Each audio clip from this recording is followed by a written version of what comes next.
John here. Welcome to the channel. We're going to go over brush mowers today. All right, so let's go over brush mowers real quick. I've got my 2 quick attach and my Caterpillar quick attach. These are brush busters. This is my original one from 2018. When I first bought this attachment, I was using it like I would use this attachment. I was cutting down big trees and stuff like that. And that's not what you're supposed to do with this thing. You're supposed to be cutting anything up to 3 inches. Anything over that, you're going to be just destroying this brush mower. So this one I bought because this one I was just having so many issues with cracks. See, there's a crack here. There's cracks throughout the whole frame that I've had to repair. There's a crack right there. There's cracks there. Now, this has been used and abused. And that is not what I'm going to be doing with this one. This one I specifically bought for grass and weeds and anything up to 3 inches. Now, I have said that this is a crappy brush mower, and I'm not changing anything about that statement. It is still a crappy design. It's not very strong. It's kind of weak. You've got this one, which is new, which has a 2-piece platform instead of a 1-piece. So you've got the line going through the middle. This is 2 pieces of steel. This is 1 piece of steel. Now you've got a ring underneath both of them, which is just to stiffen up the frame. They do not weld all the way across. I'm not sure if you have to or not. And they don't weld all the way around there.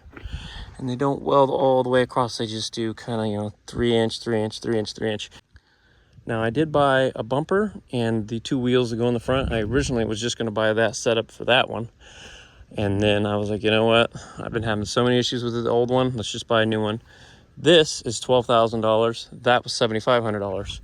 That was, pre-COVID, pre all the BS that we're going through right now. But these should be heavy duty enough. Hopefully don't get all bent out of shape here. But we'll find that out. The bumper, you don't really need it, but I wanted it anyways, just so stuff doesn't fall onto the tractor. Because most of the time when I'm mowing up like this. So I'm just kind of knocking everything down. Now they did used to offer a extreme version of this, which from all I could tell was there was a piece of steel that was flat, a flat bar that ran through here. And a triangular piece that ran from here to stiffen up the frame. So from that point to here. And they don't have that on the new one, as you can see. They do still have the crappy motor here, same exact one on here. So all I have to do here is unbolt the wheel and flip this over. They just do that during shipping. But the back here has a roller. And what I really wish they would have done is stiffened up the frame here, but they didn't. They just have one bar right there. It goes all the way across.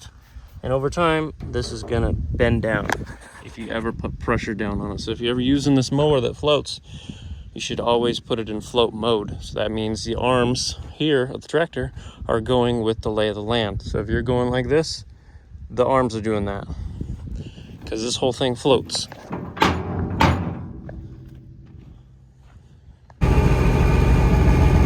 All right, brush mowing with the brush buster from Quick Attach. This is a upgraded edition. I've done a lot of upgrades to it. New hydraulic motor, gear drive, and a couple other little things to it. A lot of extra steel framing. But the best part about it is, you can just set it. And I'm not even using this one. I've set it, and I'm just going slow, and it's going with the flow of the hill. Cut the grass, cut the weeds, cut the here and there rock if it's coming up there. But it's just sitting on the ground. It's going like it should.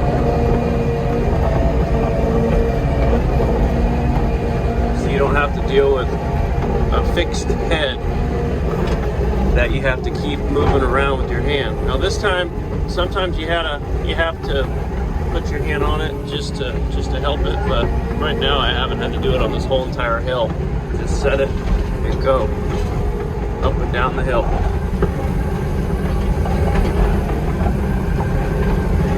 Now I've mowed this for the past 3 years, so I usually know where the rocks are. Like there's a pile of rock over there. I don't go over there.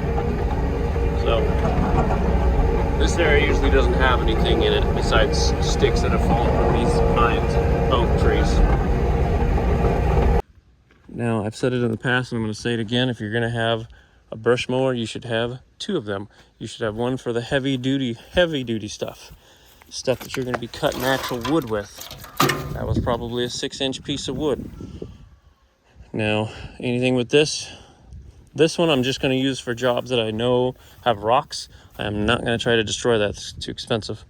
So I'll just keep fixing this as I go, but I'm going to keep this specifically for jobs that I do up in Auburn where there's a lot of rocks. This one I'm going to do specifically for like my neighbor's property here. It's all grass. Nothing to hit, nothing to destroy the blades with, nothing to destroy anything on this with. This is terrible for grass. It's not what you want for grass. See, the tip speed on these is much lower, and the blade is only like 8 inches here. Now the blades on the brush buster, they are a little bit longer, I would say, but these spin a whole lot faster. See, this comes way out to about here, let's say. Yeah, it comes out way past. So you've got that distance and you've got that cutting all the way around. And see, if you hit something, these will just fling back around. And the same thing happens with the other brush cutter.